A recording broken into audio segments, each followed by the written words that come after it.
How to add music to Instagram Notes. Hello everyone, welcome to this channel. I'm Emily and I'm here to help you out today. So without any delay, let's get started. So first of all, make sure you have stable Wi-Fi connection on your device. After that, launch Instagram application on your device.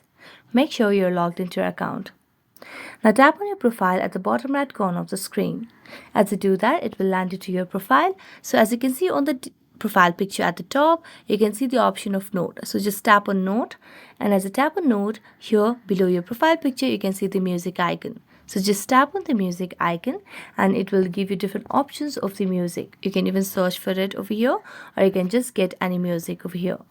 So tap on one of these and then tap on it, and as you do that, you can add the necessary parts of the music and then tap on the check mark, and as you do that, you can just tap on share, and that's how you'll be able to add music to your Instagram notes. So that's it. Thank you so much for watching this video and see you next time.